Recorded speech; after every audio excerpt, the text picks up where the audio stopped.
et bonsoir, peuple de Dieu. Soyez bénis, bénis, bénis. J'espère que vous allez bien, que la paix, la grâce, l'amour de notre Seigneur Yeshua Mashiach soit avec vous.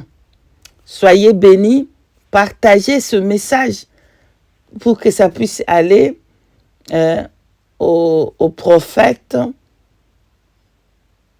David Jérémie Kofi, que je ne le connais vraiment pas.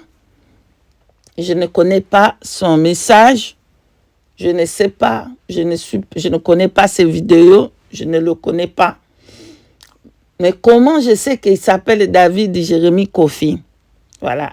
Un jour, lorsque Didier Arafat il était mort, il y avait une sœur qui m'avait partagé une de ses vidéos pour dire que regarde, le prophète ici a dit que il va prier pour Didier Arafat et il va se réveiller. Bon, voilà, c'était à cette époque-là que je connais que lui, il est le prophète David Jérémie Kofi. Voilà, donc je vais seulement appeler le prophète David et tout ça. Amen. Donc, le Seigneur me donne un message. Comme je l'ai dit, et je répète encore, je ne le connais pas. Je ne connais pas aussi son affaire. Mais comme le message est pour lui, je le viens partager afin que le message puisse arriver à lui. Je n'ai pas son numéro, je ne connais pas son numéro. Donc, partagez un maximum que le message allait au prophète David Jérémie Kofi. Voilà.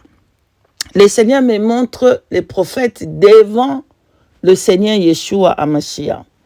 Donc, le Seigneur a attiré mon attention sur sa robe. Voilà.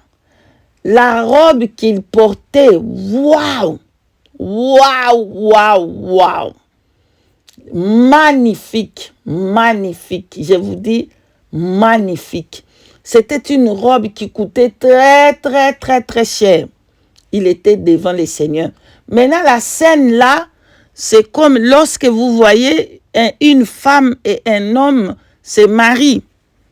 Voilà, c'est mari et la femme est devant son mari. Donc, je comprenais que Yeshua HaMashiach, c'est lui le mari, c'est lui qui est notre mari.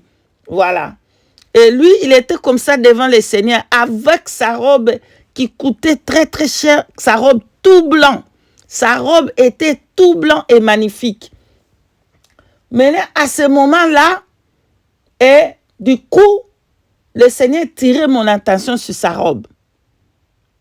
Tirait mon attention sur sa robe. Et après, le Seigneur me donne Apocalypse chapitre 7, verset 14. Alléluia. Je lis au nom de Jésus-Christ de Nazareth, le Tout-Puissant. Apocalypse 7, 14. Je lui ai dit, mon Seigneur, tu le sais.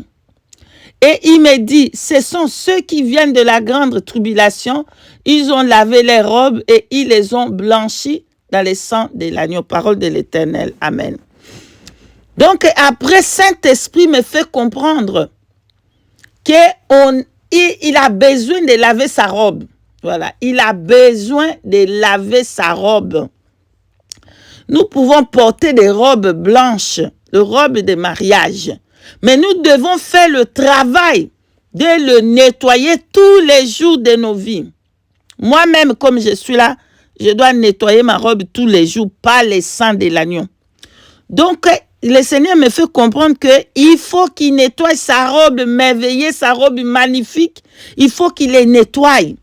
Il faut qu'il prêche le femme, le dépouillement total, la sanctification, la sainteté, la purification. Il faut qu'il prépare l'Église à l'enlèvement. Il faut qu'il prêche la sainteté, la sanctification totale, la sainte doctrine. Voilà. Je ne veux pas ajouter et retrancher. Je suis dans la joie parce que j'ai vu sa robe, comment c'est magnifique. J'étais vraiment énormément dans la joie. Que le Seigneur lui bénisse, que le Seigneur lui protège et que Saint-Esprit, le Dieu de vérité, puisse les ramener à nettoyer sa robe et prêcher la saine doctrine, préparer l'église pour l'enlèvement. Soyez bénis, je vous dis shalom, shalom. Paix et grâce.